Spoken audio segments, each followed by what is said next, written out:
एक साधु घाट के किनारे अपना डेरा डाले हुए था।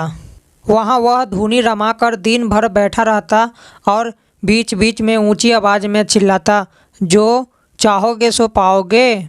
उस रास्ते से गुजरने वाले लोग उसे पागल समझते थे। वो उसकी बात सुनकर अनसुना कर देते और जो सुनते वो उस पर हंसते थे। एक दिन एक बेरोजगार युवक उस रास्ते से गुजर रहा था। साधु की चिल्लाने की आवाज़ उसके कानों में भी पड़ी, जो चाहोगे सो पाओगे, जो चाहोगे सो पाओगे। ये वाक्य सुनकर वह युवक साधु के पास आया और उसने पूछने लगा, बाबा आप बहुत देर से जो चाहोगे सो पाओगे चिल्ला रहे हो, क्या आप सच में मुझे वो दे सकते हो जो मैं पाना चाहता हूँ? साधु बोला, हाँ बेटा, लेकिन पहले तुम मुझे ये बताओ कि तुम पाना क्या चाहते हो?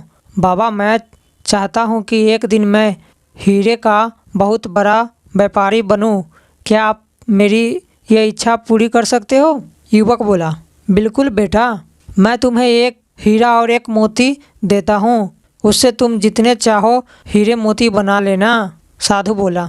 साधु की बात सुनकर युवक की आंखों में आशा की ज्योति चमक उठी। फिर साधु ने उसे अपनी दोनों हथेली आगे बढ़ाने को कहा। युवक ने अपनी हथेलियाँ साधु के सामने कर दिया। साधु ने पहले उसकी एक हथेली पर अपना हाथ रखा और बोला, बेटा ये इस दुनिया के सबसे अनमोल हीरा है, इसे समय कहते हैं, जिसे जोर से अपनी मुट्ठी में जकड़ लो। इसके द्वारा तुम जितने चाहो उतने हीरे बना सकते हो, इसे कभी अपने हाथ से निकलने मत देना। फिर साधु ने अपना दूसरा हाथ युवक की दूसरी हथेली पर रखकर कहा, बेटा ये दुनिया का सबसे कीमती मोती है, जिसे धैर्य कहते हैं। जब किसी कार्य में समय लगने के बाद भी वांछित परिणाम प्राप्त न हो तो इस धैर्य नामक मोती का धारण कर लेना। यदि यह मोती तुम्हारे पास है तो तुम दुनिया में जो चाहो वो हासिल कर सकते हो। युवक ने ध्यान से साधु की बात सुनी और उन्हें धन्यवाद कर वहाँ से चल पड़ा। उसे सफलता प्राप्ति के दोनों गुरु मंत्र मिल गए थे।